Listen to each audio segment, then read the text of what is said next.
اللہ وبرکاتہ۔ کیا حال ہے سب کا؟ انتظار ہے عشرہ ذی الحجہ کا؟ الحمدللہ، اللہ سبحانہ تعالی ہم سب سے قبول کرے اور ہمیں واقعی صحیح معنوں میں اس کا حق ادا کرنے کی توفیق دے۔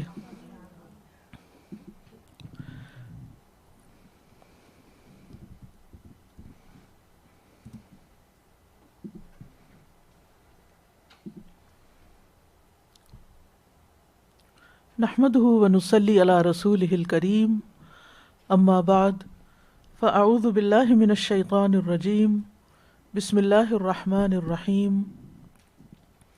رب اشرح لی صدری ویسر لی امری واحلل عقدۃ من لسانی یفقهوا قولی۔ الحمد للہ حمدا اللہم ربنا لک الحمد السماوات وملء الارض وملء ما شئت من شیء بعد اہل الثناء والمجد احق ما قال العبد وکلنا لک عبد۔ اللہم لا مانع لما اعطیت ولا معطی لما منعت ولا ينفع ذا الجد منک الجد۔ تعریف اللہ ہی کی ہے، بہت زیادہ تعریف، پاکیزہ اور بابرکت تعریف، جیسے کہ ہمارا رب پسند فرمائے اور جس پر وہ راضی ہو جائے اور جس سے وہ خوش ہو جائے۔ اے اللہ، تو ایسی تعریف کا مستحق ہے کہ جس سے آسمان و زمین بھر جائیں اور جس کو تو چاہے وہ بھر جائے۔ تو ہی ثنا اور بزرگی کے لائق ہے، اور بندہ جو کہے تو سب سے زیادہ اس کا حقدار ہے۔ ہم سب تیرے بندے ہیں۔ اے اللہ، تو جو چیز عطا کر دے اسے کوئی روکنے والا نہیں، اور جس سے تو کوئی چیز روک لے اسے کوئی دینے والا نہیں، اور تیرے مقابلے میں کوشش کرنے والے کی کوشش فائدہ مند نہیں۔ سب تعریف اور سب شکر اللہ ہی کے لیے ہے، جو ایک مرتبہ پھر ہمیں سال کے سب سے بہترین دنوں میں داخل کر رہا ہے۔ اللہ تعالیٰ سے دعا ہے کہ ہمیں ان اوقات سے بہترین طور پر فائدہ اٹھانے کی توفیق دے۔ ان دنوں کے بارے میں قرآن مجید کی جن آیات سے استدلال کیا جاتا ہے وہ سورۃ الفجر کی آیات ہیں۔ ارشاد باری تعالیٰ ہے، اعوذ باللہ من الشیطان الرجیم، بسم اللہ الرحمن الرحیم، والفجر وليال عشر والشفع والوتر واللیل اذا یسر هل فی ذلک قسم لذی حجر۔ قسم ہے فجر کی اور 10 راتوں کی، اور جفت اور طاق کی، اور رات کی جب وہ چلتی ہے، یقیناً اس میں عقل والے کے لیے بڑی قسم ہے۔ اللہ سبحانہ تعالیٰ نے کچھ چیزوں کی قسم کھائی تاکہ ہم ان کی طرف متوجہ ہوں، ان کو اہمیت دیں، جن میں سب سے پہلے فجر ہے، اور فجر سے مراد وہ روشنی ہے جو طلوع شمس سے پہلے مشرقی افق سے نمودار ہوتی ہے۔ اللہ نے فجر کی قسم کھائی ہے جو رات کا آخری حصہ ہے اور دن کا آغاز ہے۔ تو رات کے لوٹنے اور دن کے آنے میں اللہ کی قدرت کی نشانی ہے۔ فجر امید کی ایک کرن ہوتی ہے کہ ہمیں ایک نیا دن مل رہا ہے، ہمیں نیکی کا ایک اور موقع مل گیا ہے، ہمیں اللہ نے مزید نعمت عطا کر دی ہے۔ اور فجر کے وقت کی اہمیت اس وجہ سے بھی ہے کہ بہت سے شرعی احکامات کا تعلق اس وقت سے ہے۔ مثلاً روزے دار کا کھانے پینے سے رک جانا، جب فجر طلوع ہو جائے تو روزے دار پہ لازم ہوتا ہے کہ سحری کھانا بند کر دے۔ اسی طرح اس وقت ایک نہایت فضیلت اور عظمت والی نماز ہوتی ہے جو اس بات کی اہل ہے کہ اس کی قسم کھائی جائے، اس وقت کو اہمیت دی جائے، اور ہم فجر کے وقت کو بہترین عبادت میں گزاریں۔ تو اللہ سبحانہ تعالیٰ نے اس کی قسم کھائی ہے۔ لیلۃ القدر بھی فجر کے وقت تک باقی رہتی ہے۔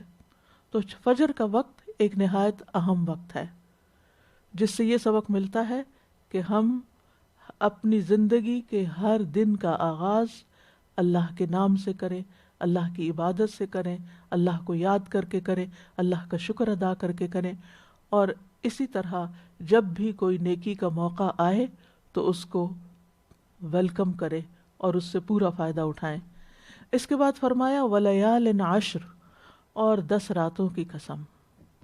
بعض نے اس سے رمضان کی آخری 10 راتیں مراد لی ہیں، اور بعض کے نزدیک ذوالحجہ کے پہلے 10 دن ہیں، اور ان دونوں میں کوئی کنٹراڈکشن نہیں، کیونکہ رمضان کی آخری راتیں بھی بڑی اہم ہیں، آخری عشرہ، اور ذوالحجہ کے یہ 10 دن بھی بہت اہم ہیں۔ لیال کا لفظ لیل سے ہے، لیل عربی زبان میں رات کو کہتے ہیں۔ عربی زبان میں یہ لفظ صرف رات ہی کے لیے استعمال نہیں ہوتا، بلکہ رات اور دن دونوں کے لیے ہوتا ہے، یعنی جس کو ہم ڈے کہتے ہیں تو عربی میں اس کے لیے لیل کا لفظ بھی استعمال ہوتا ہے، اگرچہ یوم کا لفظ بھی استعمال ہوتا ہے، لیکن جب لیل بولا جاتا ہے تو اس سے مراد صرف نائٹ نہیں ہوتی، بلکہ رات اور دن دونوں مراد ہوتے ہیں۔ اسی لیے عشرہ ذوالحجہ کے دن زیادہ امپورٹنٹ ہیں اور رمضان کی آخری عشرہ کی راتیں زیادہ اہم ہیں۔ ان 10 راتوں سے مراد ذی الحجہ کا پہلا عشرہ ابن عباس کے نزدیک، ابن زبیر کے نزدیک، مجاہد اور اس کے علاوہ بھی بہت سے اسکالرز کے نزدیک یہی 10 دن ہیں جو ذی الحجہ کے پہلے 10 دن ہیں۔ اور ان کی اہمیت اس لیے بھی بتائی جاتی کہ بعض اسکالرز کے نزدیک یہ وہ 10 دن ہیں جو اللہ سبحانہ وتعالیٰ نے موسیٰ علیہ السلام کے لیے بڑھا دیے تھے، یعنی موسیٰ علیہ السلام 30 راتوں کے لیے، وہ ذی القعدہ کا مہینہ تھا، اس میں اللہ تعالیٰ کی ملاقات کے لیے کوہ طور پر گئے تھے، اور پھر جو مزید 10 دن بڑھائے گئے وہ یہ 10 دن شمار ہوتے ہیں۔ والشفع والوتر، اس سے مراد تمام مخلوق ہے، یعنی شفع سے مراد، اور طاق اللہ کی ذات ہے۔ وَمِن كُلِّ شَيْءٍ خَلَقْنَا زَوْجَيْنِ لَعَلَّكُمْ تَذَكَّرُونَ، سورۃ زاریات میں آتا ہے، اور ہر چیز سے ہم نے 2 قسمیں بنائی تاکہ تم نصیحت حاصل کرو، یعنی جتنی بھی مخلوقات ہیں وہ جوڑا جوڑا ہیں، اور وطر صرف اللہ سبحانہ تعالیٰ کی ذات ہے۔ اور واللیل اذا یسر، اور رات کی قسم جب وہ چل پڑے، یعنی رات جو ہے وہ ایک طرح سے دن کے رخصت ہونے کا آغاز ہوتا ہے، اور رات کو عرب سفر بھی کرتے تھے، تو واللیل اذا یسر یعنی رات کو چلنا بھی مراد لیا گیا، اور ساریہ رات کو سفر کرنے والی چھوٹی سی جماعت بھی کہلاتی ہے، اور اسرا کا مطلب ہوتا ہے رات کے وقت سیر کرانا، سبحان الذی اسرا بعبدہ، اور بعض نے اس سے مراد یہ لیا ہے کہ اس رات سے مراد وہ رات ہے جب رسول اللہ صلی اللہ علیہ وسلم نے معراج کا سفر کیا تھا، اور دوسرا عام معنی یہی ہے کہ رات کی قسم جب وہ جانے لگے، رخصت ہونے لگے، اور ہر دن جو فجر سے شروع ہوتا ہے وہ رات پر ختم ہوتا ہے، اور جب رات آ جاتی ہے تو انسان کے اندر ایک سینس آف لاس ہونے لگتا ہے کہ وقت ہاتھ سے نکل گیا، یہ دن بھی گزر گیا۔ سورج ڈوبنے اور غروب ہونے کے ساتھ کیفیات بھی انسان کی بدل جاتی ہیں، جو ہمیں ہماری موت بھی یاد دلاتی ہیں اور اس دنیا کا اختتام بھی یاد دلاتی ہیں، کہ جس طرح اس دنیا کا ایک آغاز ہوا تھا اسی طرح اس کا اختتام بھی ہونے والا ہے۔ لہٰذا ہم ان اوقات سے پورا فائدہ اٹھا لیں۔ معلوم نہیں کہ جو رات شروع ہو اس کی دوبارہ فجر ملے یا نہ ملے، تو جو بھی فجر ہمیں ملے، جو بھی صبح ہمیں ملے، جو بھی صبح میں سے خاص دن ہمیں ملے، جو فضیلت والے دن اور اوقات ہمیں ملے، ہم ان سے بھرپور فائدہ اٹھائیں، اور ان کو غفلت میں اور لہو و لعب میں اور ادھر ادھر کے کھیل تماشے میں ضائع نہ کریں، بلکہ ان کے لیے اپنے آخرت کے لیے بھرپور سامان تیار کر لیں۔ پھر فرمایا ہل فی ذالک قسم لذی حجر، کیا اس میں کسی عقل مند کے لیے کوئی قسم ہے؟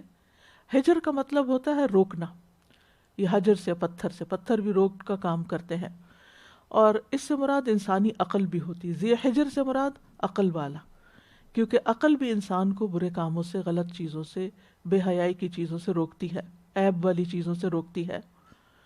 تو اللہ سبحانہ تعالیٰ نے اس آیت کریمہ میں پچھلی قسموں کی عظمت کا احساس دلایا ہے کہ یہ بہت بڑی قسمیں ہیں، کہ جو بھی صاحب عقل آدمی ہوگا وہ یہ جان لے گا کہ یہ ایک عظیم قسم ہے، اور اس کے بعد پھر باس بعد الموت کی یقین دہانی وغیرہ کرائی گئی، اور سورت کے اندر اور بہت سے سبق ہیں، لیکن ہمارے موضوع سے متعلق یہ چند ابتدائی آیات ہی ہیں جو ہمیں اس قیمتی وقت کی طرف متوجہ کرتی ہیں جن پر اللہ سبحانہ وتعالیٰ نے قسم کھائی ہے۔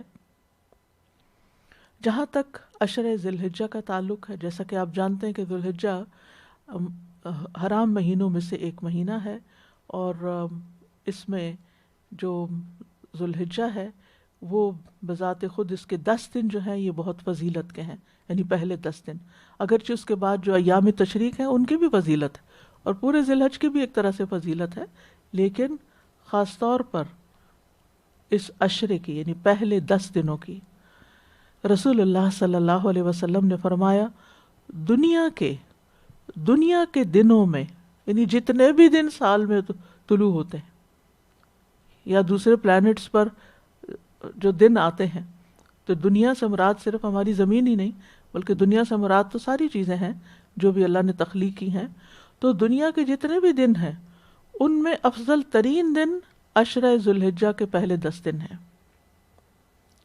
اور یہ اس لحاظ سے فضیلت والے ہیں کہ ان میں کیے گئے عمل کی بہت فضیلت ہے، اس عمل کا درجہ اور ثواب اور اجر کئی گنا زیادہ بڑھ جاتا ہے۔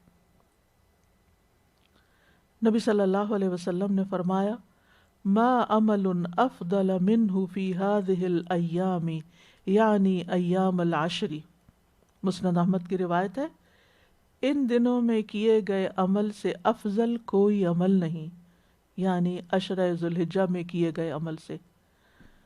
مثلا ان دنوں میں آپ نماز پڑھتے ہیں تو کوئی بھی نماز، چاہے فرض ہے، سنت ہے، نفل ہے، وتر ہے، مخصوص اوقات کی نمازیں ہیں، تہجد ہے، چاشت ہے، جو بھی ویسے نوافل ہیں، یہ اگر ذی الحجہ کے علاوہ کسی دن میں پڑھے تو اس کا درجہ اور ہے، لیکن یہی نماز اگر آپ ان دنوں میں پڑھتے ہیں تو اس کا ثواب کئی گنا زیادہ بڑھ جاتا ہے۔ پھر اسی طرح عام دنوں میں آپ روزہ رکھتے ہیں تو اس کا بھی ثواب ہے، لیکن اگر آپ ان دنوں میں روزہ رکھتے ہیں تو اس کا ثواب کہیں زیادہ ہے، یعنی آپ رمضان میں بھی روزہ رکھتے ہیں، آپ شوال کے بھی روزے رکھتے ہیں، آپ سوموار اور جمعرات کا روزہ بھی رکھتے ہیں، لیکن جب ہم ان دنوں کی فضیلت کے بارے میں پڑھتے ہیں کہ دنیا کے دنوں میں افضل ترین عمل ہے اور ان دنوں میں کیے ہوئے عمل سے افضل کوئی عمل نہیں، تو پھر ان دنوں میں اگر آپ روزہ رکھتے ہیں تو اس روزے کا بھی اجر و ثواب کئی گنا زیادہ، خواہ آپ اپنے قضاء یا چھوٹے ہوئے یا نظر کے یا منت کے یا کوئی بھی روزے رکھیں یا ویسے ہی نفلی روزے رکھیں۔ آپ 10ویں دن کے علاوہ، 10واں دن چونکہ عید کا دن ہوتا ہے، پہلے 9 دن پورے بھی روزہ رکھ سکتے ہیں، سوموار جمعرات کا روزہ بھی رکھ سکتے ہیں، اور 9 تاریخ کا روزہ بھی رکھ سکتے ہیں جس کا خاص اجر و ثواب ہے۔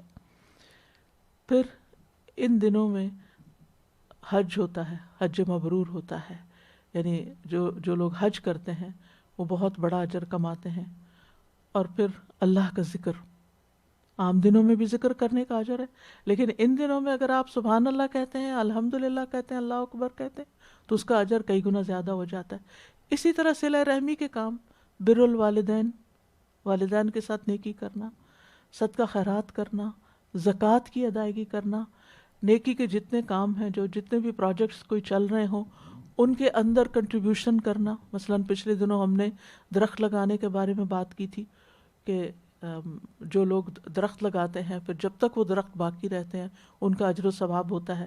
مثلا ایک درخت کے جتنے بھی پتے ہیں وہ سارے جو تسبیح کرتے ہیں، جب تک آپ کا لگایا ہوا درخت باقی ہے اور وہ تسبیح کر رہا ہے، اس کی تسبیح کا اجر بھی آپ کو ملے گا۔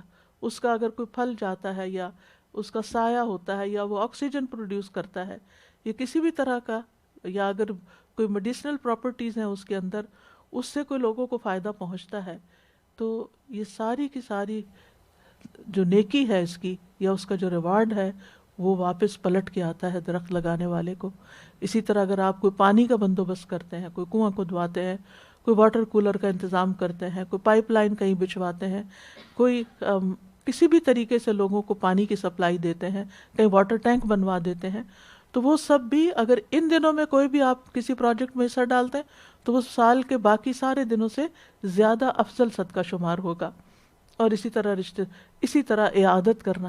بعض اوقات انسان خود جا کر اعادت نہیں کر سکتا، لیکن اگر کوئی بیمار ہے آپ اس کو کال کر لیتے ہیں، آپ اس کو میسج بھیج دیتے ہیں. اور اعادت کا طریقہ یہ نہیں کہ جا کے کسی کے سر پہ سوار ہو جائیں تو آپ اعادت کر رہے ہیں.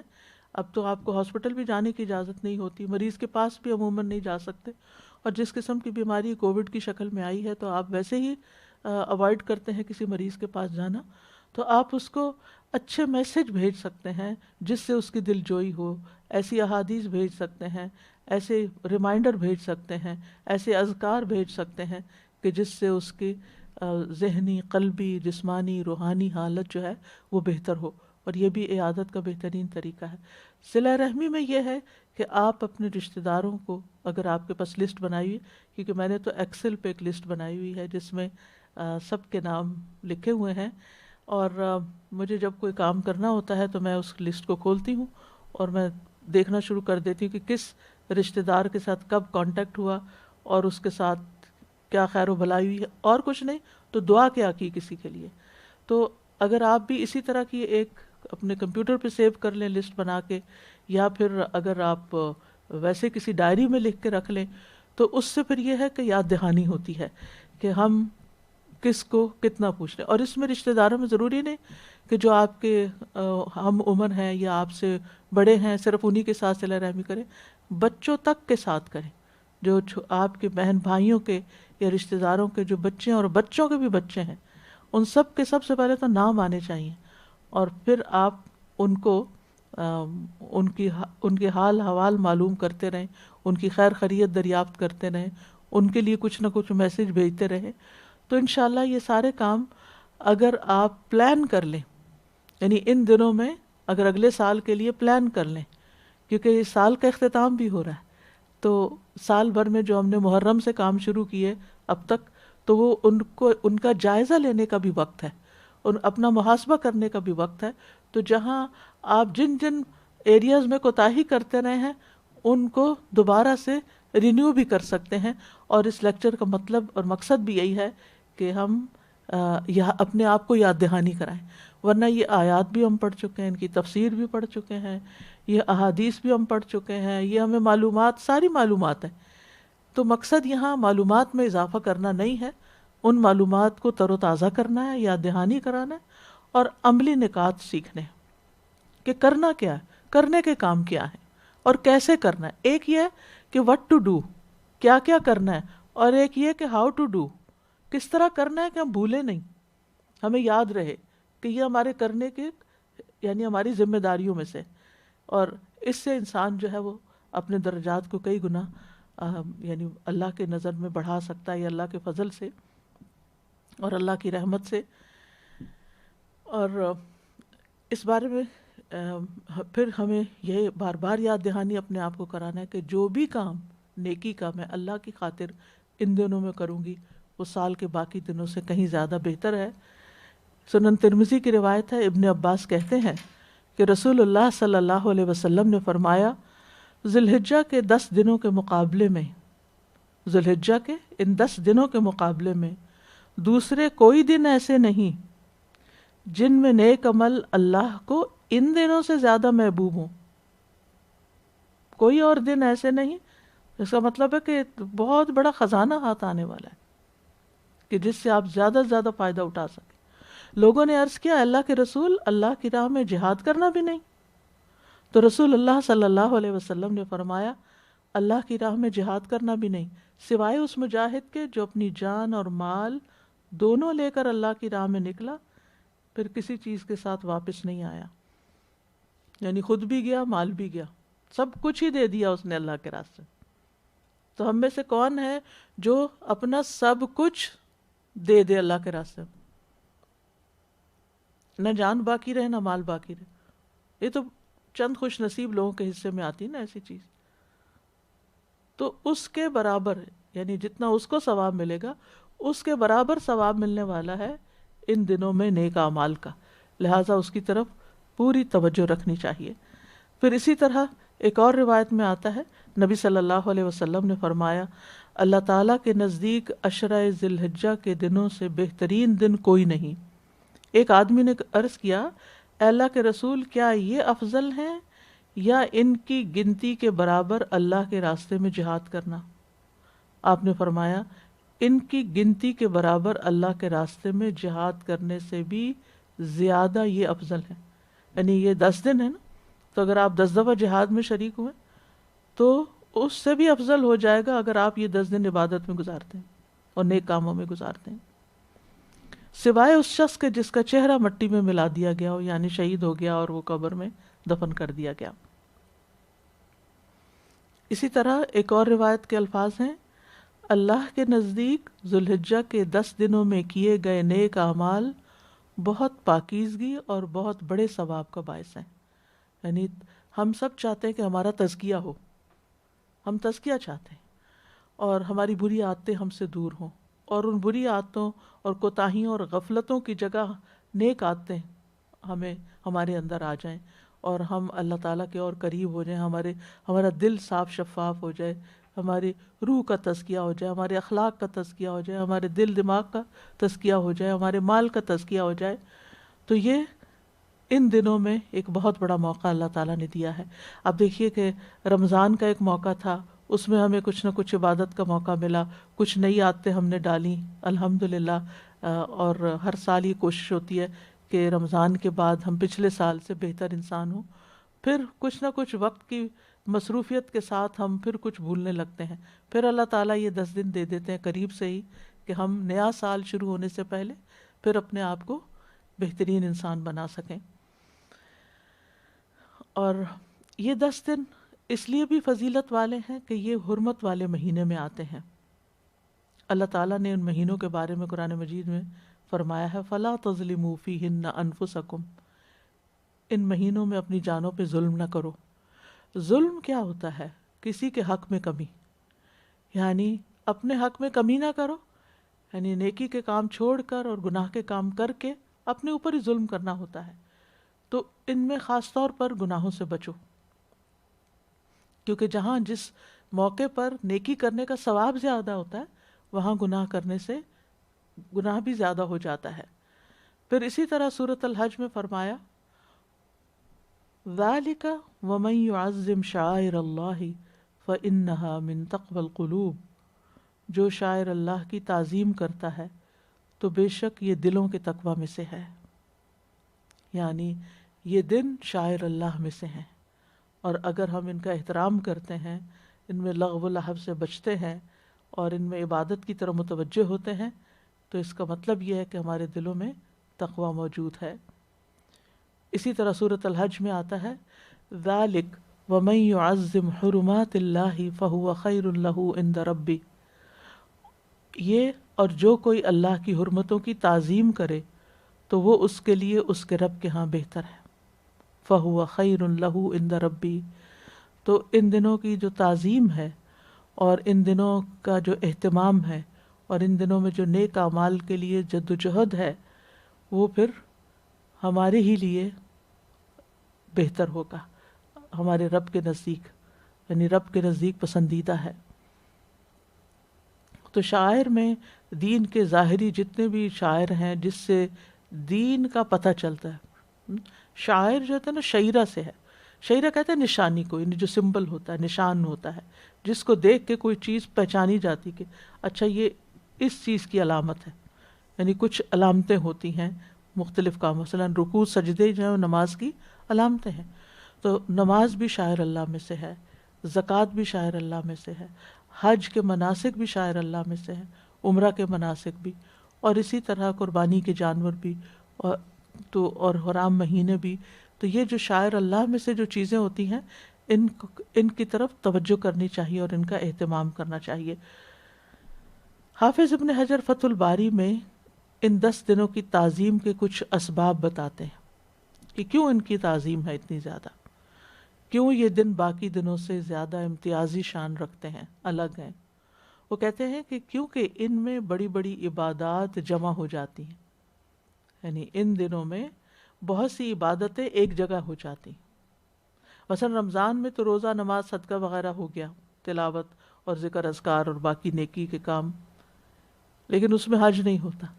ان دنوں میں آپ روزے بھی رکھ سکتے ہیں، حج بھی ہوتا ہے، ذکر اذکار بھی ہوتے ہیں، قربانی بھی ہوتی ہے، اور اسی طرح باقی نیکیاں بھی۔ تو وہ کہتے ہیں کہ ان دنوں میں حج ہے جو اسلام کے ارکان میں سے ایک عظیم رکن ہے۔ الحج اشہر معلومات، حج چند مہینے ہیں جو معلوم ہے، اور یہ معلوم مہینے شوال، ذوالقعدہ اور ذوالحجہ کے پہلے 10 دن ہیں۔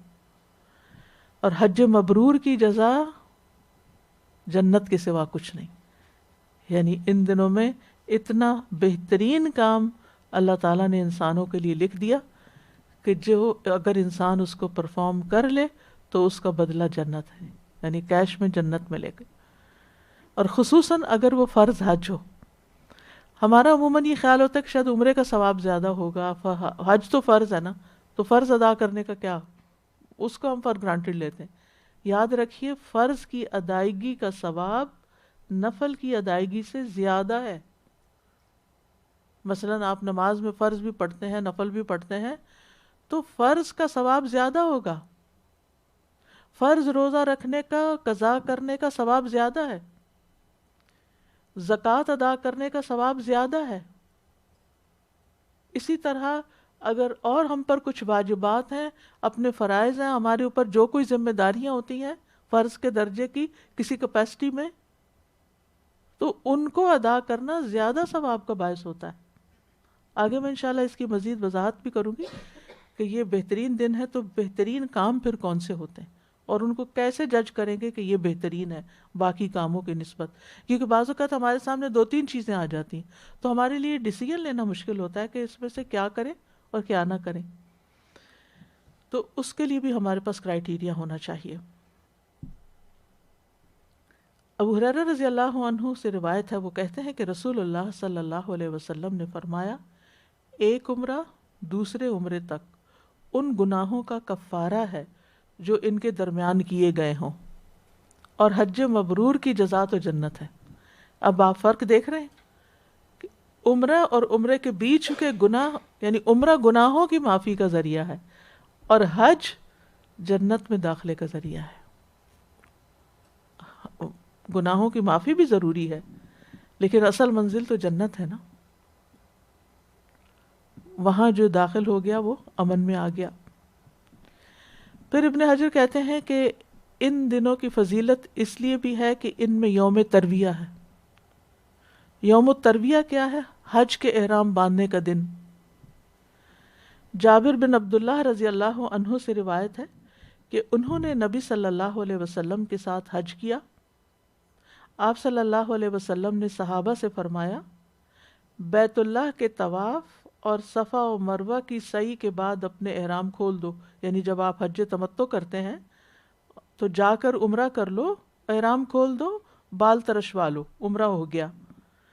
اب چونکہ ایک ہی سفر میں ہم 2 کام کر رہے ہیں نا، عمرہ بھی کر رہے ہیں، حج بھی کر رہے ہیں، اور یوم ترویہ تک برابر اسی حال میں حلال رہو، پھر یوم الترویہ میں مکہ ہی سے حج کا احرام باندھو۔ اور اس کو ترویہ اس لیے کہتے ہیں کہ روا کا مطلب ہوتا ہے سیراب کرنا، کیونکہ اہل عرب حج پر جانے سے پہلے اونٹوں کو خوب پانی وانی پلا کے ان کو سیراب کرتے تھے، کیونکہ آگے کا سفر کچھ کٹھن ہے اور شاید پانی اتنی مقدار میں نہ ملے، تو پوری یعنی تیاری کر لیں، تو اس سے یہ ترویہ کا دن کہلانے لگا، یعنی اس دن حج کے مناسک کا آغاز ہو جاتا ہے۔ یہ 8 تاریخ ہوتی ہے ذوالحجہ کی۔ پھر وہ کہتے ہیں کہ ان دنوں میں یوم عرفہ بھی ہے اور اس کی اپنی فضیلت ہے۔ یوم عرفہ کا دن وہ دن ہے جس میں اللہ تعالیٰ نے اپنے دین کو مکمل کیا تھا اور مسلمانوں پر اپنی نعمت کو تمام کر دیا۔ ارشاد باری تعالیٰ ہے، الیوم اکملت لکم دینکم واتممت علیکم نعمتی وردیت لکم الاسلام دینا۔ آج میں نے تمہارے لیے تمہارا دین کامل کر دیا اور تم پر اپنی نعمت پوری کر دی اور تمہارے لیے اسلام کو دین کی حیثیت سے پسند کر لیا۔ ہماری زندگیوں میں جتنی بھی نعمتیں ان میں سب سے بہترین، خوبصورت ترین، اعلیٰ ترین، قیمتی ترین، کہ جس کا کوئی بدل ہی نہیں، وہ دین کی نعمت ہے کہ اللہ نے ہمیں مسلمان بنایا ہے اور ہمیں یہ دین عطا کیا ہے، اور اس دین کی ہمیں سمجھ دی ہے، اس دین سے ہمیں محبت دی ہے، اس دین پر عمل کرنے کی توفیق دی ہے، اس دین کو سیکھنے اور سکھانے کی توفیق عطا کی ہے۔ یہ سب سے قیمتی نعمت، اس کو پکڑ کے رکھنا چاہیے۔ اور زندگی میں کچھ بھی کھو جائے، کوئی بھی چیز چلی جائے، کچھ بھی چلا جائے اور اس پر غم آنے لگے، تو خوشی کے لیے سوچ لیا کریں مجھے اللہ نے دین تو دیا ہے نا، اپنی معرفت تو دی ہے، اپنی پہچان تو دی ہے، اپنی اطاعت کی توفیق تو دی ہے، اپنی یاد تو دی ہے، میرے پاس تو سب سے بڑی دولت ہے، میں کس بات پہ رنج کروں؟ تو کسی چیز کے کھونے کا، جانے کا، بے وفائی کا، چھوڑنے کا آپ کو پھر رنج نہیں ہوگا، کیونکہ آپ کے پاس اتنا بڑا خزانہ ہے کہ جس کے برابر کوئی چیز نہیں، دنیا کی ہر چیز سے قیمتی چیز ہے۔ ہوا خیر مما یجمعون، آپ کو اللہ نے قرآن جیسی نعمت دی ہے جو ہر اس چیز سے بہتر ہے جسے لوگ سمیٹ رہے ہیں۔ کسی دنیا دار، کسی دولت مند، کسی دنیاوی اعتبار سے بہت بڑے انسان کی کوئی بڑائی جو ہے وہ آپ کو متاثر نہ کرے اور کسی احساس کمتری میں مبتلا نہ کرے کہ ہائے میں بیچاری، میرے پاس تو یہ نہیں، میں کیوں اس سے محروم رہ گئی۔ اگر زندگی میں کسی بھی چیز کی محرومی ہے، کوئی بھی چیز کم ہے جس کی وجہ سے لوگ آپ کو دیکھتے ہیں تو کہتے ہیں ہائے بیچاری، اس کے پاس یہ نہیں ہے، وہ نہیں، نہیں، کوئی بیچارے نہیں۔ جس کے پاس دین کی دولت ہے وہ سب سے امیر ہے، اس کے پاس سب کچھ ہے۔ تو یہ چیز انسان کے اندر ایک شکر کے جذبات پیدا کرتی ہے، اور جس دل میں شکر آ جاتا ہے وہاں سے غم اور دکھ نکل جاتا ہے۔ تو یہ دن نعمت کے تمام ہونے کا دن ہے، اور وہ بھی اسی عشرہ ذی الحجہ کا دن ہے۔ اللہ تعالیٰ اہل عرفہ کے لیے آسمان دنیا پہ نزول فرماتا ہے، یعنی اس دن کو خاص اہمیت دیتا ہے۔ مسند احمد کی روایت ہے، نبی صلی اللہ علیہ وسلم نے فرمایا، بے شک اللہ عز و جل عرفہ کی شام اہل عرفہ کے ذریعے اپنے فرشتوں کے سامنے فخر فرماتا ہے اور کہتا ہے کہ میرے ان بندوں کو دیکھو جو میرے پاس پراگندہ حال اور غبار آلود ہو کر آئے، یعنی تھکے ہارے ماندے، گرمی ہے، رش ہے، بے آرامی ہے، سب کچھ ہے، لیکن پھر بھی کہاں کہاں سے سفر کر کے، مال خرچ کر کے، تھک کر یہ یہاں آج اس میدان میں آ کھڑے ہوئے ہیں، یہاں وقوف کرنے کے لیے۔ تو اللہ سبحانہ و تعالیٰ ان لوگوں پر فخر فرماتے ہیں، فرشتوں کو دکھاتے ہیں کہ دیکھو ان بندوں کو۔ اللہ تعالیٰ خود بھی نظر فرماتے ہیں اور فرشتوں کو بھی دکھاتے ہیں۔ تو قابل رشک ہے وہ بندے جنہیں اس دن عرفہ میں کھڑے ہونے کا موقع مل جائے۔ یہ دن آگ سے آزادی کا دن ہے۔ صحیح مسلم کی روایت ہے، حضرت عائشہ فرماتی ہیں رسول اللہ صلی اللہ علیہ وسلم نے فرمایا، اللہ سبحانہ تعالیٰ عرفہ کے دن سے زیادہ کسی دن میں اپنے بندوں کو دوزخ سے آزاد نہیں کرتا۔ یعنی سب سے زیادہ پورے سال میں سب سے زیادہ جس دن لوگوں کو آگ سے نجات ملتی ہے، ان کی بخشش ہوتی ہے، وہ عرفہ کا دن ہے۔ اور اللہ اپنے بندوں کے قریب ہوتا ہے، پھر فرشتوں کے سامنے اپنے بندوں پر فخر کرتے ہوئے فرماتا ہے کہ یہ سارے بندے کس ارادے سے آئے ہیں، یہ کیوں آئے ہیں، یہ کیا چاہتے ہیں؟ آبویسلی وہ اپنی بخشش چاہتے ہیں، تو اللہ تعالیٰ ان کو بخش دیتے ہیں۔ اور یہ دن حاجیوں کے لیے تو معافی کا دن ہے ہی، غیر حاجیوں کے لیے بھی ہے۔ وہ کس طرح؟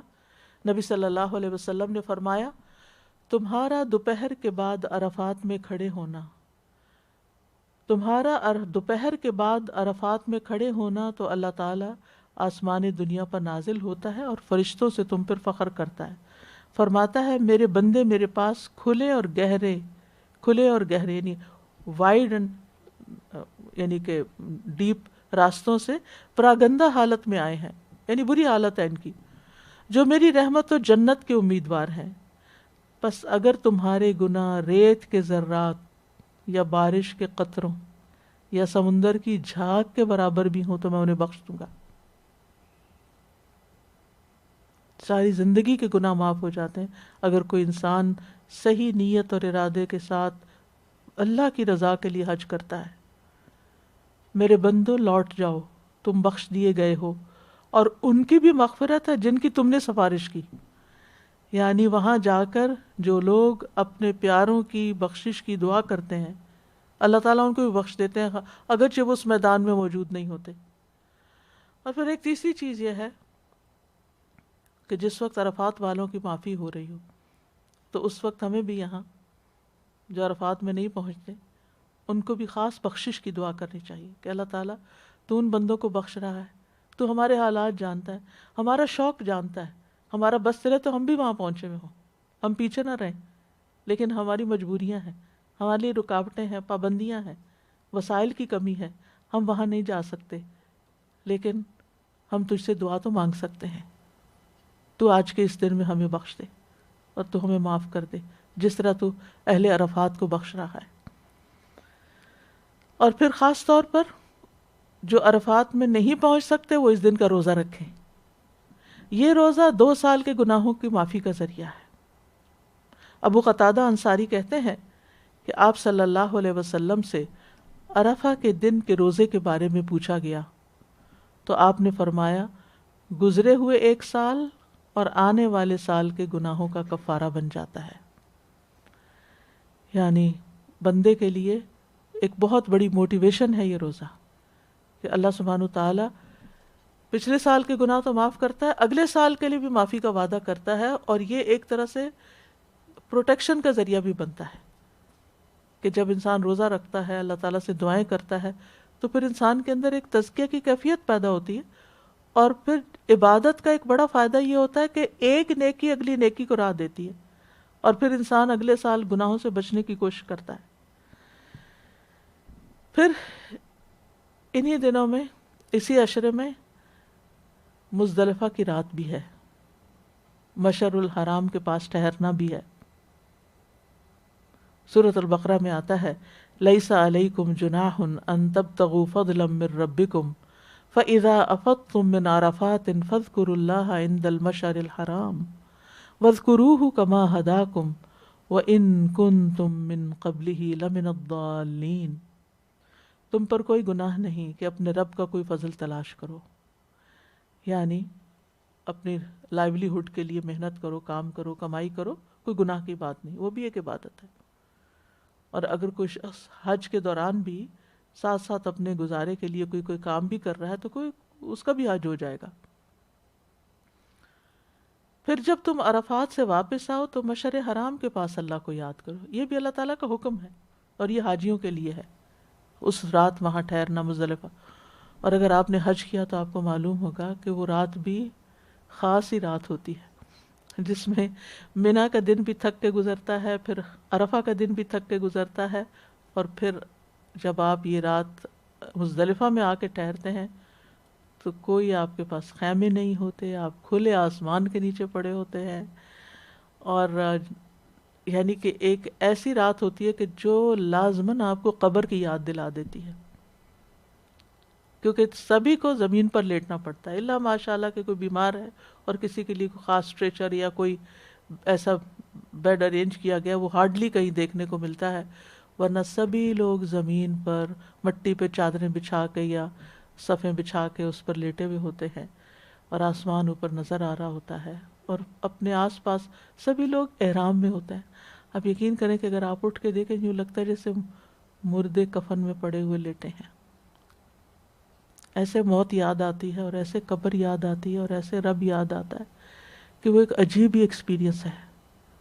یہ رات بھی اسی عشرے کی رات ہے، اور اس رات بھی، اور پھر اس دن صبح اٹھ کر خاص طور پر ارلی اللہ کا ذکر کرنا اور تکبیرات پڑھنا اور دعائیں کرنا، یہ بھی بڑی اہم اور خوبصورت عبادتوں میں سے ہے. اہل مزدلفہ کے بارے میں آتا ہے، بلال بن رباح سے روایت ہے کہ نبی صلی اللہ علیہ وسلم نے مزدلفہ کی صبح ان سے فرمایا اے بلال لوگوں کو خاموش کراؤ. پھر فرمایا بے شک اللہ نے تمہارے اس جمع ہونے میں یعنی مزدلفہ میں تم پر احسان فرمایا ہے کہ تمہارے نیکوکاروں کی وجہ سے تمہارے گناہ گاروں کو بھی بخش دیا ہے. یعنی نیک لوگوں کی دعائیں اللہ نے سنی ہیں، انہوں نے جو گناہ گاروں کے حق میں دعائیں کی ہیں اس وجہ سے ان کی بھی بخشش ہو گئی ہے. اور تمہارے نیکوکاروں نے جو مانگا اللہ نے انہیں وہ بھی عطا کر دیا. یعنی آج کی رات میں جو دعائیں کی اور یہ صبح اٹھ کر جو اللہ کو پکارا تو تمہاری یہ دعائیں بھی قبول ہو گئیں. یہ نبی صلی اللہ علیہ وسلم نے مزدلفہ والوں کو خوشخبری دی تھی. انہی دنوں میں اللہ تعالیٰ کی عبادت کرتے ہوئے شیطان کو کنکریاں مارنے کا عمل بھی ہے. وہ بھی اسی عشرے میں ہوتا ہے. آپ ویسے جائیں عمرے پہ جا کے کنکریاں ماریں اس کا کوئی فائدہ نہیں، لیکن اگر آپ اس عشرے کے 10 تاریخ کو کنکریاں مارتے ہیں تو اس کا بہت بڑا اجر ہے. نبی صلی اللہ علیہ وسلم نے فرمایا تمہارا جمرات کو کنکریاں مارنا، پس تمہاری ہر کنکری مارنے کے بدلے، ایک سٹون پھینکنے کے بدلے ایک کبیرہ گناہ جو ہلاک کرنے والا تھا اس کا کفارہ ہو جاتا ہے. پتہ نہیں ہم نے زندگی میں کتنے کبیرہ گناہ کیے، اللہ تعالیٰ معاف کر دے ہم سب کو. تو ہر کنکری جو پھینکتے ہیں تو ایک کبیرہ گناہ ختم، ایک کبیرہ گناہ ختم، ایک کبیرہ گناہ، اور ایسا کبیرہ گناہ جو ہلاک کر دینے والا تھا. موبقات السبع جس کو کہتے ہیں نا، 7 بڑے بڑے گناہ جو ہیں. نبی صلی اللہ علیہ وسلم نے یہ بھی فرمایا جب تم کنکریاں مارو گے تو یہ قیامت کے دن تمہارے لیے نور ہوں گی، روشنی کا سبب ہوں گی. آپ کو معلوم ہے کہ پلسرات سے پہلے بھی اندھیرا ہوگا اور ہر شخص کا اپنا اپنا نور ہوگا پلسرات کے اوپر. تو اس لیے نیت بھی کریں اور دعا بھی مانگیں کہ یا اللہ حج کھول دے تاکہ ہم بھی پہنچیں، اور ہم اس پورے شعور اور احساس کے ساتھ یہ کنکریاں ماریں اور اس احساس کے ساتھ دعائیں مانگیں کہ اللہ تعالیٰ واقعی بخشش فرما دے گا، اور اس احساس کے ساتھ اس عرفہ میں قیام کریں اور کسی تکلیف پہ تنگ نہ ہوں. کیونکہ یہ جو لوگ حج پہ جاتے ہیں اور پھر وہاں کی برائیاں شروع کر دیتے ہیں، وہاں گندگی تھی، وہاں فلاں تھا فلاں تھا، جہاں اتنے لاکھوں لوگ جمع ہوں وہاں کچھ نہ کچھ تو ہوگا ہی نا.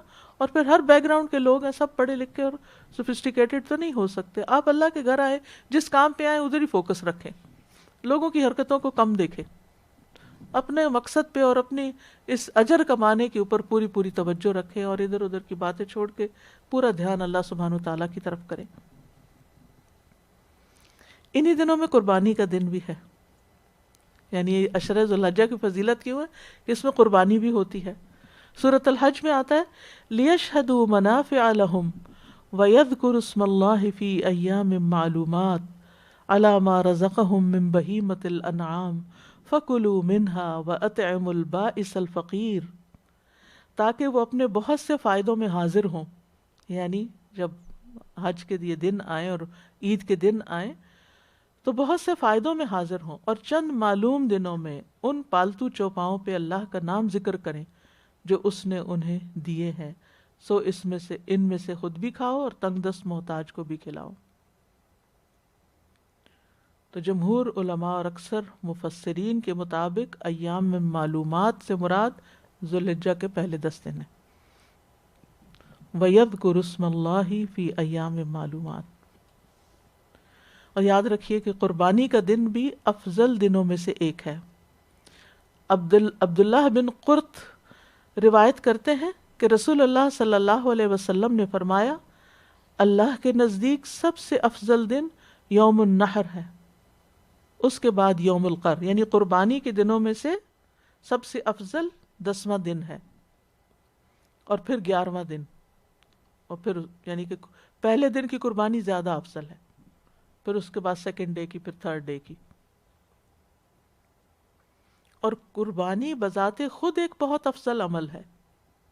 ابو بکر صدیق رضی اللہ عنہ روایت کرتے ہیں، کہتے ہیں کہ رسول اللہ صلی اللہ علیہ وسلم سے سوال کیا گیا کون سا حج افضل ہے؟ آپ نے فرمایا العج والثج. عج کا مطلب ہے لبیک پکارنا، یعنی بلند آواز سے لبیک اللہم لبیک لبیک لا شریک لک لبیک ان الحمد والنعمت لک والملک لا شریک لک. یہ زیادہ پڑھنا، یہ افضل، یعنی وہ حج زیادہ افضل ہے جس میں یہ والا ذکر زیادہ ہو. اور دوسرا افضل حج کیا ہے؟ خون بہانا، یعنی قربانی کرنا، یعنی جس حج میں قربانی کی جائے. اور آپ کو معلوم ہے کہ رسول اللہ صلی اللہ علیہ وسلم نے 100 اونٹ قربان کیے تھے حجۃ الوداع کے موقع پر. 100 اونٹ. ہم گائے کا ایک حصہ ڈالتے ہوئے پوچھتے ہیں واجب ہے، سنت ہے، فرض ہے، کیا نہیں. یہاں دیں، پاکستان میں دیں، کس کو نہ دیں، اور کیا صرف اپنے لیے کریں یا اپنی امی ابو کو بھی اس میں شامل کر لیں. کتنے ہمارے، ٹھیک ہے معلومات حاصل کرنی چاہیے، لیکن اس سے آگے بھی بڑھ کے سوچنا چاہیے کہ میری وسعت کیا ہے. کیونکہ قربانی تو قرب حاصل کرنے کا ذریعہ ہے نا. اللہ کی محبت قربانی مانگتی ہے، تو اپنی جانیں نہیں تو جانور ہی قربان کر دیں. تو یہ اللہ تعالیٰ کو بہت پسند ہے، کیونکہ اس میں غریبوں کو کھانے کو ملتا ہے، اور پھر اس سے ایک انسان کے اندر ایک ولولہ اور ایک جوش پیدا ہوتا ہے کہ میں یہ اللہ کی خاطر قربان کر رہا ہوں، اللہ کے حکم پر، اپنے مال میں سے. آپ کی وسعت کیا ہے یہ دیکھیں. آپ ایک بکرا کر سکتے ہیں، آپ ایک گائے کر سکتے ہیں، آپ ایک اونٹ کر سکتے ہیں، آپ 10 اونٹ کر سکتے ہیں. آپ کیا کر سکتے ہیں؟ ضرورت کتنی ہے؟ کیونکہ آپ دیکھیے بہت سارے لوگ جن کو ہم اپنے یعنی الہدا سے جو قربانیاں کرواتے ہیں، ہم مختلف دور دور کی جگہوں پر، یقین مانیں اس سال میں صرف اس ایک موقع پر گوشت کھاتے ہیں جو عید قربان کے موقع پر ہوتا ہے. اس کے علاوہ نہ ان کے ہاں جانور ہوتے ہیں، نہ وہ قربان کرتے ہیں، نہ ان کو کوئی اور جا کے وہاں اتنی دور تکلیف اٹھاتا ہے بانٹ کے آنے کی. تو ہم اپنے جیسا نہ سمجھے کہ جب جی چاہیں آرڈر کر لیں، خود نہیں جا سکتے تو اوبر سے منگوا لیں کچھ. وہاں ایسی سہولتیں نہیں ہیں. اللہ کی ایک بڑی مخلوق کی ایک بڑی تعداد ایسی ہے کہ جو ان نعمتوں سے محروم ہے جو ہمارے پاس ہے. ان نعمتوں کا شکر ادا کرنا ہے ہمیں، اور شکر ادا کرنے کی شکر ادا کرنے کا بہت بڑا طریقہ کیا ہے کہ دوسروں کو ان نعمتوں میں شریک کریں. جو خود کھا رہے ہیں اوروں کو بھی کھلائیں، جو اپنے کو پسند ہے اوروں کو بھی دیں، تاکہ جو اللہ نے ہمیں دیا ہمارے ہاتھ سے دوسروں کے پاس جائے. اللہ تعالیٰ ہمیں ان کی جگہ بھی رکھ سکتا تھا اور ان کے ہاتھوں ہمیں دلواتا. اللہ نے ہمیں دینے والا بنایا، یہ کتنا بڑا احسان ہے اس کا. تو یہ شکر ادا کرنا ہے. تو ان 10 دنوں میں یعنی اس قربانی کے دن میں قربانی کرنا جو ہے یہ سنت ابراہیمی پر عمل کرنا ہے. نبی صلی اللہ علیہ وسلم نے فرمایا اللہ کے نزدیک سب سے عظیم ترین دن 10 ذی الحجہ ہے، پھر 8 ذی الحجہ، یعنی حج کے دنوں میں سے پھر حج کے اعتبار سے بھی بتایا گیا. اور نبی صلی اللہ علیہ وسلم کے سامنے قربانی کے لیے 5-6 اونٹوں کو پیش کیا گیا، جن میں سے ہر ایک نبی صلی اللہ علیہ وسلم کے قریب ہونے کی کوشش کر رہا تھا کہ پہلے آپ اسے ذبح کریں، کیونکہ آپ کا جانوروں کے ساتھ بھی ایک عجب معاملہ تھا. وہ پودوں کے بارے میں تو ہم نے پڑھا تھا کہ نبی صلی اللہ علیہ وسلم نے حضرت سلمان فارسی کے لیے اپنے ہاتھ سے پودے لگائے تھے، کھجور کے درخت لگائے تھے جو 1 سال میں پھل لے آئے، سوائے ایک درخت کے جو حضرت عمر نے لگایا تھا تو وہ پھل نہیں لایا. تو آپ نے پھر اس کو اکھڑوا کے دوبارہ اپنے ہاتھ مبارک سے لگایا. تو اسی طرح حجۃ الوداع کے موقع پر آپ نے 63 کیملز اپنے ہاتھ سے نحر کیے تھے اور 37 حضرت علی رضی اللہ عنہ کے سپرد کیے تھے. 63. آپ دیکھیں کہ ہم تو ایک قربانی گھر میں کروا لیں نا تو ہم اس سے بھی تھک جاتے ہیں. ہم کہتے ہیں کہ ہم سے گوشت نہیں سمیٹا جاتا. اور بچپن ہم سب کا جس طرح گزرا ہے، یاد ہوگا آپ لوگوں کو کہ کس طرح پورے محلے میں قربانیاں ہوتی تھیں، اور کس طرح پھر وہ چارپائیوں پہ باقاعدہ اتنا گوشت ہوتا تھا کہ چارپائیوں پہ کپڑے بچھا کے اور پلاسٹک بچھا کے اس کے اوپر، اور پھر اس کی ڈھیریاں بنتی تھی اور پھر بانٹا جاتا تھا. اور وہ پورا دن تو کہتے تھے کپڑے کس لیے پہننے ہیں، کیونکہ اتنا کام کا دن ہے. اچھا پھر یہ کہ نبی صلی اللہ علیہ وسلم نے صرف اونٹ ذبح نہیں کر دیے، نحر ہی نہیں کر دیے، بلکہ ہر ایک میں سے ایک پیس بھی لیا اور پھر اس سارے کو پکوایا گیا اور اس میں سے کھایا گیا، کیونکہ یہ بھی سنت ہے کہ اس میں سے خود بھی کھاؤ اور دوسروں کو بھی کھلاؤ. پھر اسی طرح یہ ہے کہ قربانی کرنے والے کے لیے ضروری ہے کہ وہ بال اور ناخن نہ کاٹے. آج کا دن ہے آپ کے پاس، کل سے تو انشاءاللہ ذی الحج شروع ہو رہا ہے، تو اپنے بال ناخن جو بھی صفائی کرنی ہے اپنے جسم کی وہ آج کر لیں. اگر آپ قربانی کر رہے ہیں تو اگلے 10 دن پھر آپ نہیں، جب قربانی ہو جائے تو پھر بال ناخن کاٹیں. لیکن اگر آپ قربانی نہیں کر رہے تو پھر رخصت ہے. اگر آپ کا حصہ بھی پڑ رہا ہے نا تو پھر بھی آپ احتیاط برتیں. پھر یہ ہے کہ ان دنوں میں روزے بھی رکھے جاتے ہیں، روزے کی عبادت بھی جمع ہو جاتی ہے. تو جتنے دن بھی آسانی سے روزہ رکھ سکیں رکھ لیں، لیکن 9 تاریخ کے روزے کا ضرور اہتمام کریں. اور سلف صالحین سے ثابت ہے کہ یہ روزے گناہوں کا کفارہ بن جاتے ہیں، جہنم اور گناہوں سے ڈھال بن جاتے ہیں.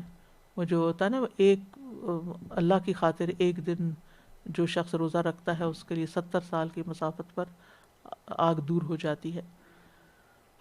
پھر اسی طرح اس عشرے میں عید بھی آتی ہے۔ آپ دیکھیے کہ ایک عشرے میں کتنی چیزیں جمع ہو گئی ہیں۔ اس میں یعنی نعمتیں اگر گننا شروع کرے انسان تو غور و فکر کرنے کے بہت سے مواقع ہیں۔ تو ان میں عید بھی ہے۔ رسول اللہ صلی اللہ علیہ وسلم نے فرمایا یوم عرفہ، یوم نحر اور ایام تشریق، یہ سارے دن، ایام تشریق جو بعد کے 3 دن ہیں 10 کے بعد کے، ہم اہل اسلام کے عید کے ایام ہیں، یہ کھانے اور پینے کے دن ہیں، یعنی ان میں روزہ نہیں رکھا جائے گا، حج والوں کے لیے مراد ہے جو وہاں پر کھایا پیا جائے گا، کیونکہ نبی صلی اللہ علیہ وسلم نے عرفہ کا روزہ حج کے موقع پر نہیں رکھا تھا۔ اور ام الفضل نے یہ جاننے کے لیے کہ آپ کا روزہ ہے یا نہیں، آپ اونٹ پر سوار تھے، آپ کو دودھ پیش کیا تو آپ نے وہ دودھ سب کے سامنے پی لیا، جس سے پتہ چلا کہ اس دن یہاں روزہ نہیں رکھا جائے گا، کھانے پینے کا ہی اہتمام ہوگا۔ اور عید کا دن تو باقاعدہ پھر جو قربانی کا دن ہے، قربانی کے گوشت اور ویسے کھانے پینے کے دن ہے۔ صحابہ کرام جو تھے ان دنوں میں انتھک عبادت کیا کرتے تھے، لہٰذا ہمیں بھی عام دنوں کی نسبت ان دنوں میں زیادہ عبادت کرنی ہے۔ وہ کس شکل میں؟ مثلاً یہ ہے کہ آپ نمازوں کی ادائیگی جو ہے کوشش کریں کہ اول وقت میں ہوں، خشوع و خضوع کے ساتھ ہوں۔ پھر اگر آپ اشراق اور چاشت کے نوافل نہیں پڑھتے تو نوافل کی ادائیگی شروع کریں۔ رسول اللہ صلی اللہ علیہ وسلم نے فرمایا تمہارا رب فرماتا ہے اے ابن آدم، کیا تم اس بات سے عاجز آ گئے ہو کہ تم دن کے ابتدائی حصے میں 4 رکعتیں پڑھو اور میں ان کے بدلے تمہارے دن کے آخر تک تمہاری کفایت کر لوں؟ تو اگر آپ 2 رکعتیں پڑھتے ہیں تو 4 کر لیں، یعنی 4 زیادہ افضل ہیں 2 کی نسبت۔ ویسے تو 12 تک پڑھنے کی بھی آتی ہے اور لمٹ کوئی نہیں ہے، جتنے چاہیں آپ اس وقت کھڑے ہو کے پڑھ سکتے ہیں۔ پھر اسی طرح یہ ہے کہ دن اور رات میں 12 رکعتیں سنت ضرور ادا کریں، یعنی اگر آپ کو سنت نماز کے ساتھ پڑھنے کی عادت نہیں تو سنتیں ضرور پڑھیں، 2 سنت فجر کی، 4 پہلے اور 2 بعد ظہر کی، 2 مغرب کی اور 2 عشاء کی۔ پھر یہ ہے کہ اس کے علاوہ بھی نوافل، نمازوں کے آس پاس بھی نوافل پڑھ سکتے ہیں اور ویسے بھی آپ پڑھ سکتے ہیں۔ معدان بن ابی طلحہ کہتے ہیں کہ میں ثوبان جو رسول اللہ صلی اللہ علیہ وسلم کے مولا تھے، یعنی آزاد کردہ غلام، ان سے ملا اور عرض کیا کہ آپ مجھے ایسے عمل کی خبر دیں جس کے کرنے سے اللہ مجھے جنت میں داخل کر دے، یعنی یا میں نے کہا کہ مجھے اللہ کے نزدیک سب سے پسندیدہ عمل کے بارے میں خبر دیں، وہ خاموش رہے۔ پھر میں نے پوچھا، وہ خاموش رہے۔ میں نے تیسری بار پوچھا تو انہوں نے کہا میں نے رسول اللہ صلی اللہ علیہ وسلم سے اس بارے میں سوال کیا تھا تو آپ نے فرمایا تھا تم پر اللہ کے لیے سجدوں کی کثرت لازم ہے۔ تو سجدوں کی کثرت، خوشی کی کوئی خبر ملے تو سجدہ کریں، قرآن پڑھ رہے ہوں تو سجدہ تلاوت کریں، اور اس کے علاوہ بھی آپ نوافل کی کثرت کریں۔ فرمایا جب بھی کوئی سجدہ کرتے ہو تو اللہ اس سجدے کے سبب سے تمہارا ایک درجہ بڑھا دیتا ہے اور اس کے ذریعے تمہاری ایک خطا مٹا دیتا ہے۔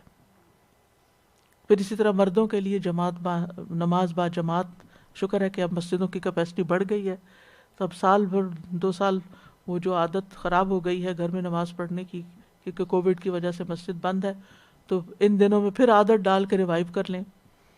پھر اسی طرح اگر تہجد نہیں پڑھتے تو تہجد شروع کر لیں، اور اگر تہجد پڑھتے ہیں تو اس کے اندر اپنی قرات اچھے طریقے سے کریں،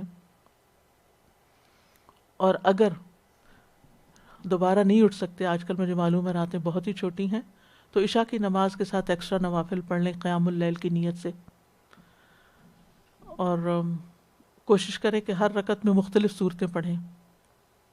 روزوں کے بارے میں تو بات ہو ہی گئی، اور روزہ رکھنا جو ہے، جو اللہ کی راہ میں 1 دن کا روزہ رکھے گا، اللہ اس کے چہرے کو 70 سال کی مسافت کے برابر آگ سے دور کر دے گا۔ اور پھر یہ ہے کہ قضا روزے اگر رہتے ہیں تو ان کو رکھنے کا بہت بہترین موقع ہے، صدقہ خیرات کرنے کا۔ جس نے اللہ کی راہ میں کوئی چیز خرچ کی اس کے لیے 700 گنا اجر لکھا جاتا ہے۔ تو ان دنوں میں ہر روز صدقہ کریں، اپنے پروجیکٹس دیکھیں کہ کون کون سے ہیں جن میں آپ ان دنوں میں ڈال سکتے ہیں، اور خصوصاً زکوٰۃ جو ہے اس کی ادائیگی۔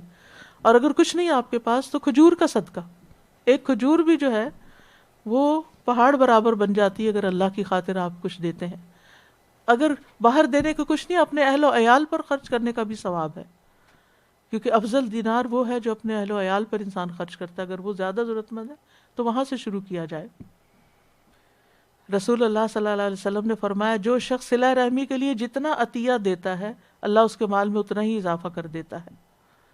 اور پھر خاص طور پر ایسے رشتہ دار کو دینا جو پوشیدہ دشمنی آپ سے حسد رکھتا ہو دل میں، کبھی آپ سے خوش نہ ہو، کبھی شکریہ ادا نہ کرے، جب آپ دے تو وہ کہے یہ تو تھوڑا ہی ہے. کچھ ایسے بھی کردار ہر خاندان میں ہوتے ہیں. تو وہ یہ نہ سوچے ان کو تو آئندہ میں نے نہیں دینا، یہ تو تھینک یو بھی نہیں بولتے. نہیں، تھینک یو تو چاہیے ہی نہیں نا، اللہ کی خاطر دینا ہے اور وہ صدقہ زیادہ افضل ہوگا. پھر یتیموں پر، مسکینوں پر، مسافروں پر، طالب علموں پر، ان تمام چیزوں کو دیکھیں کہ کہاں کہاں آپ، یعنی ایک لسٹ بنا لیں کہ کہاں کہاں آپ دے سکتے ہیں. ہر جگہ تھوڑا تھوڑا تھوڑا ضرور ڈالیں تاکہ وسیع مواقع ملیں. پھر قرآن مجید سے تعلق، کیونکہ قرآن کی تلاوت ایسی تجارت ہے جس میں گھاٹا ہے ہی نہیں. ان الذین یتلون کتاب اللہ واقاموا الصلاۃ وانفقوا مما رزقناہم سرا وعلانیۃ یرجون تجارۃ لن تبور. یعنی قرآن کی تلاوت، نماز پڑھنا، زکوٰۃ دینا، اللہ کے راستے میں خرچ کرنا، یہ ایسی تجارت ہے جس میں کوئی نقصان نہیں. وخیرکم من تعلم القرآن وعلمہ. اگر آپ دوسروں کو سکھاتے ہیں تو جاری رکھیے اس کو سکھانا. تلاوت قرآن زمین و آسمان میں تذکروں کا باعث ہے. جن کو اللہ توفیق دے روز 3 سپارے پڑھیں تو 10 دن میں قرآن بھی پورا ہو سکتا ہے. اور نفلی، ابن رجب کہتے ہیں نفلی اعمال میں عظیم عمل جس کے ذریعے انسان اللہ کا تقرب حاصل کر سکتا ہے وہ قرآن کی کثرت سے تلاوت ہے، اور اس کو غور و فکر اور تدبر کے ساتھ خوب سمجھ کر سننا ہے. یعنی تلاوت سنیں بھی اور دھیان سے سنیں، اور اگر کوئی حفظ کر رہے ہیں تو اس کو دہرائیں، معنی پر غور کریں، عمل کی باتیں اس میں سے نکالیں. پھر ذکر کی کثرت. نبی صلی اللہ علیہ وسلم نے فرمایا کوئی دن اللہ کے ہاں ان 10 دنوں سے زیادہ عظمت والا نہیں، اور نہ ہی کسی دن کا عمل اللہ تعالیٰ کو ان 10 دنوں کے عمل سے زیادہ محبوب ہے. تم ان 10 دنوں میں کثرت سے لا الہ الا اللہ، اللہ اکبر اور الحمدللہ کہو. یہ خاص ذکر ہے ان 10 دنوں کا، لا الہ الا اللہ. آپ کو پتہ نا لا الہ الا اللہ پڑھنے والے کے لیے خوشخبری، جتنی دفعہ آپ لا الہ الا اللہ پڑھتے ہیں جنت کی خوشخبری ملتی، جنت کی خوشخبری ملتی.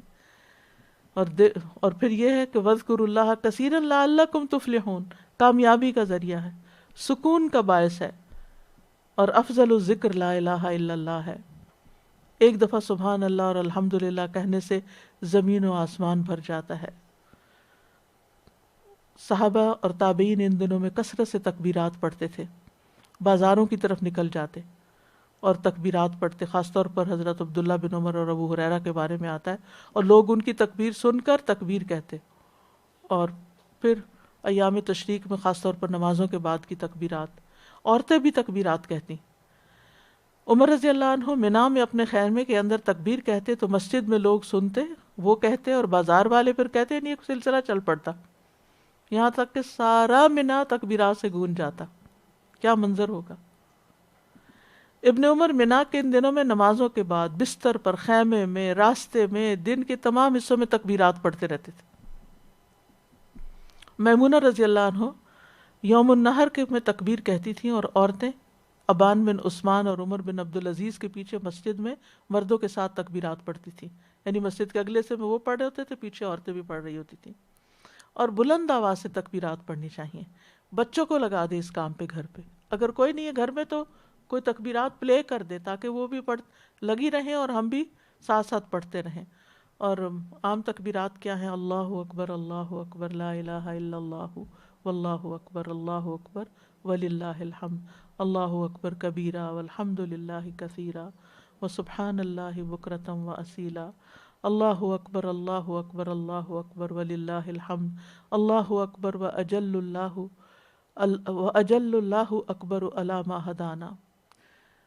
پھر اللہ اکبر کبیرہ، اللہ اکبر کبیرہ، اللہ اکبر واجل اللہ اکبر وللہ الحمد. یعنی سب سے بڑا اور جلیل ہے اللہ. اور پھر یہ ہے کہ آخر میں اللہم اغفر لنا اللہم ارحمنا بھی پڑھ سکتے ہیں. اور پھر یہ ہے کہ عبادات کے ساتھ ساتھ خدمت خلق کے کام ضرور کرتے ہیں. والدین کے ساتھ حسن سلوک سب سے بڑی نیکی ہے جب انسانوں کی خدمت کی بات آتی ہے.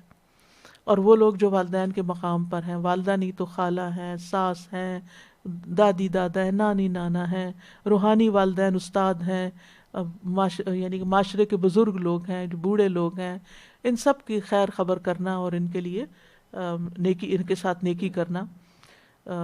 کیونکہ افضل ترین عمل کے بارے میں جب نبی صلی اللہ علیہ وسلم سے پوچھا گیا تو آپ نے فرمایا وقت پہ نماز پڑھنا، اور پھر والدین کے ساتھ نیکی کرنا، پھر اللہ کے راستے میں جہاد کرنا. اور پھر یہ ہے کہ دیگر رشتہ داروں کے ساتھ بھی صلہ رحمی کرنا، جو ہم سے کٹے ہوئے ہیں، جو ناراض ہیں، ان کو راضی کرنا، پڑوسیوں کی خبر گیری کرنا. نبی صلی اللہ علیہ وسلم نے ابو ذر سے فرمایا تھا جب تم سالن پکاؤ تو شوربہ زیادہ کر لو اور پڑوسی کی خبر گیری کرو. ضرورت مندوں کی مدد کرنا، سلام کو عام کرنا، آتے جاتے سلام کرنا، دین کی تعلیم و تبلیغ میں حصہ لینا، اجتماعی بھلائی کے کاموں میں رضاکارانہ خدمت انجام دینا، والنٹیئر کرنا کہیں کسی کام کے لیے. اور پھر یہ ہے کہ قربانی کے دن قربانی کا اہتمام، اور اس کے لیے نبی صلی اللہ علیہ وسلم نے فرمایا پہلا کام جو ہم اس دن کریں گے نماز پڑھیں گے، پھر واپس آ کے قربانی کریں گے. جس نے ایسا کیا اس نے ہماری سنت پالی. امت کو بھی تاکید کی، اے لوگو ہر سال ہر گھر والوں پر قربانی ہے، یعنی جو استطاعت رکھتے ہوں، اللہ یہ کہ بالکل بھی کچھ نہیں. تو ہمیں سال بھر اگر ہمارا بجٹ ویسے اجازت نہیں دیتا تو سال بھر تھوڑا تھوڑا تھوڑا جمع کرتے رہنا چاہیے قربانی کے لیے، کہ سال کے آخر میں وہ پھر اس کام کے لیے استعمال ہو جائے. صحابہ بہت زیادہ اہتمام کرتے تھے اور اپنے جانوروں کو کھلا پلا کے موٹا بھی کرتے تھے. نبی صلی اللہ علیہ وسلم نے فرمایا رہا تمہارا قربانی کرنا، بس یہ تمہارے لیے تمہارے رب کے پاس ذخیرہ کر دی جاتی، یعنی سٹور ہو رہا ہے تمہارا وہ سب کچھ اللہ کے ہاں. تو پھر یہ کہ عید کا دن ہو تو عید کی سنتوں پر عمل کریں، نماز کا اہتمام کریں، عزیز و اقارب سے ملاقات کریں، اخلاص نیت سے قربانی کریں، قربانی کا گوشت خود بھی کھائیں، دوسروں کو بھی کھلائیں. پھر یہ کہ نیکی کا کوئی موقع ضائع نہ کریں اور بے مقصد کاموں اور باتوں سے پرہیز کریں، گناہوں سے بچیں، کیونکہ جہاں نیک کام کرنے ہیں وہاں اپنے وقت کو ضائع کرنے سے بھی بچانا ہے اور غلط کاموں سے بھی بچانا ہے. اچھی چیزوں کا مطالعہ کریں، اچھی کتابیں پڑھنا یا ایسے لیکچر سننا جس سے نیک اعمال پر موٹیویشن ملے، یہ ہماری پرائرٹیز میں سے ہونا چاہیے. اور اس کام میں صرف خود اکیلے نہیں چلنا، اپنے پیاروں کو، اپنے گھر والوں کو، اپنے بچوں کو، اپنے رشتہ داروں کو، دوستوں کو ساتھ شریک کرنا ہے. اور اگر ان کو موٹیویشن دلانی ہے تو اس لیکچر کا لنک آپ ان سے بھی شیئر کر لیں تاکہ وہ بھی سن کر تیار ہو جائیں. تو انشاءاللہ اگر آپ میں سے ہر شخص 10 لوگوں کو بتائے گا، وہ جو عمل کریں گے وہ آپ کے حصے میں بھی لکھا جائے گا انشاءاللہ. وآخر دعوانا ان الحمد للہ رب العالمین. والفجر. حذیفہ. بسم اللہ الرحمن الرحیم. والفجر وليال عشر والشفع والوتر والليل إذا يسر هل في ذلك قسم لذي حجر. انشاءاللہ کل سے ہم اگلے 9 دن تک ہم انشاءاللہ تعالی ذی الحجہ میں ہم اوور آل بھی زندگی میں کون سے کام، کون سی چیزیں بہترین ہیں، اللہ کو پسند ہیں، وہ ان کے کیا دلائل ہیں، ان پہ بات کرتے رہیں گے. افضل اعمال اور افضل کام، یعنی افضل دنوں میں بہترین کام اور بہترین چیزوں کی طرف جو دین نے ہمیں بتائی ہیں ان کی طرف کیسے توجہ کریں. تو انشاءاللہ تعالیٰ یہی 2 سے 3 بجے کا وقت ہوگا. منڈے بھی آف نہیں ہے اور فرائیڈے بھی آف نہیں ہے، تو انشاءاللہ تعالیٰ تاکہ ہم خاص اس عشرے پورے میں علم سیکھنے سکھانے کا کام کر سکیں. کیونکہ اب کیپیسٹی بڑھ گئی ہے تو ویک ڈیز میں بھی اور لوگوں کو آپ مزید انوائٹ کر سکتے ہیں، اپنے ساتھ لا سکتے ہیں. کیونکہ کلاس میں بیٹھ کے یکسوئی سے سن کے جو ذہن بنتا ہے وہ گھر میں اس طرح بات نہیں بنتی. تو الحمدللہ اللہ کا شکر ہے کہ جس نے پھر سے ہمارے لیے آسانی کر دی ہے، تو اس سے بھرپور فائدہ اٹھانا چاہیے. آپ میں سے کوئی کچھ کہنا چاہے تو موسٹ ویلکم. جی مبین آپ کہیے.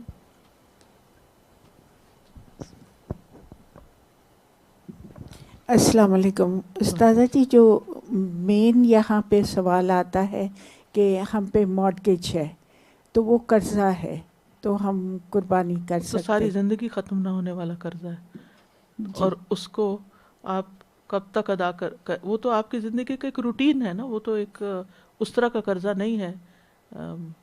اس قرضے کے باوجود آپ سب کچھ کر رہے ہیں. کون سی چیز چھوڑی ہوئی ہے ہم نے؟ ہماری شادیاں دیکھ لیں, ہماری پارٹیاں دیکھ لیں, ہمارے سارے کام دیکھ, سب کچھ ہو رہا ہے. تو افسوس کے ساتھ یہ کہنا پڑتا ہے کہ ہم عام دنوں میں غریبوں کا خیال نہیں رکھتے, لیکن جب قربانی کی بات آتی ہے تو ہم کہتے ہیں کہ قربانی نہ کرو, غریبوں کو پیسے دے دو. غریبوں کو پیسے دینے میں کوئی حرج نہیں ہے, لیکن قربانی چھڑا کے نہیں, آپ ویسے بھی دیں, ٹھیک ہے نا. تو اگر کسی کے واقعی حالات بہت تنگ ہیں, استطاعت ہی نہیں, تو اور بات ہے. لیکن اگر کہیں سے بھی گنجائش نکلتی ہے تو بہترین کام ہے, جو جانور قربان کیا جاتا ہے اس کے ہر بال کے بدلے گناہ جڑتا ہے. اس کے خون کا ایک قطرہ بھی جو گرتا ہے وہ بھی میزان میں جمع ہو جاتا ہے. تو یہ اس سے افضل, یعنی 10 تاریخ کو, یعنی قربانی کے دنوں میں اس سے افضل نیکی کوئی نہیں کہ انسان قربانی کرے. تو اس لیے اس کو معمولی سمجھ کے اور ادھر ادھر کی تعویلوں سے چھوڑنا نہیں چاہیے. یعنی ہم ویسے بھی صدقہ کرتے ہیں, غریبوں کی مدد کرتے ہیں, لیکن جس طریقے پر ایک سنت ابراہیمی ہے, اور اس کا آغاز جو حضرت آدم علیہ السلام کے بیٹوں سے ہی ہو گیا تھا. یعنی قربانی ایسی اہم عبادت ہے کہ بالکل شروع سے ہمارے اوپر لازم. پھر ابراہیم علیہ السلام کو تو بیٹا قربان کرنے کی بات کی گئی, اور اس کے بدلے میں پھر یہ سنت جاری ہوئی. اور نبی صلی اللہ علیہ وسلم جب تک مدینہ میں تھے ہر سال قربانی کرتے تھے, اور حج کے موقع پر تو آپ دیکھ رہے ہیں. تو اس سنت کو زندہ کرنا چاہیے. اور افضل یہی ہے کہ جہاں آپ رہتے ہوں وہیں کریں, لیکن اگر وہاں موقع نہ ہو تو دوسری جگہ, اور اگر وسعت زیادہ ہو تو یہاں بھی کر لیں, اور غریب رشتہ داروں کے پاس بھی کر لیں کہ ان کو بھی گوشت کھانے کو مل جائے. جی استاذہ جی, زیادہ تر نا جیسے انڈیا پاکستان میں ریموٹ ایریاز میں, اور الحمدللہ الہدا بھی بہت زیادہ کرتے ہیں, تو ہم ادھر پیسے بھیج دیتے ہیں. ٹھیک ہے, اچھی بات ہے, کیونکہ جہاں پر انتظام ہے اور جو لوگ ہمارے بہاف پر تکلیف اٹھاتے ہیں اور محنت سے ایسے لوگوں تک گوشت پہنچاتے ہیں جہاں تک ہم نہیں پہنچ سکتے, تو ان کو بھی ضرور سپورٹ کرنا چاہیے. جزاک اللہ. اوکے.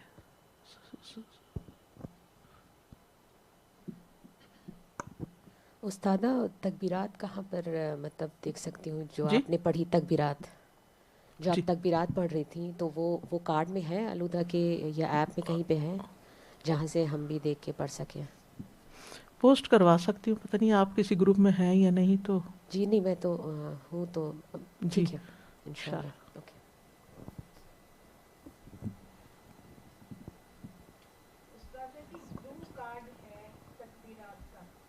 بلو کارڈ تکبیرات کا, تو وہ اگر اسٹور سے لے لیں تو بہتر ہے.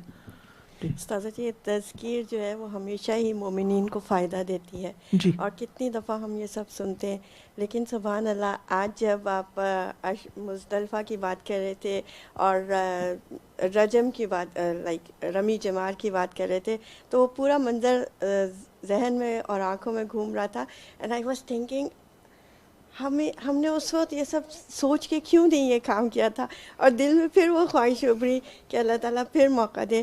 اور وہ رات کی جب آپ بات کر رہے تھے تو میں سوچی تھی سبحان اللہ اتنا تھکے ہوئے ہوتے ہیں اس دن, اور وہ لائک کوئی چادر کا خیال بھی نہیں آتا, پتھروں پہ سو رہے ہوتے ہیں, اور اتنی میٹھی نیند آتی ہے وہاں پہ کہ سبحان اللہ. اللہ تعالیٰ ہمیں دوبارہ موقع دے. آمین آمین.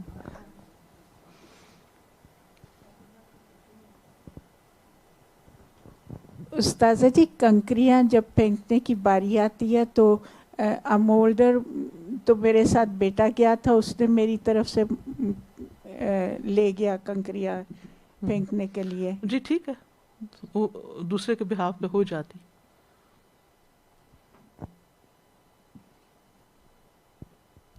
سبحانک اللہم. آپ کہیے.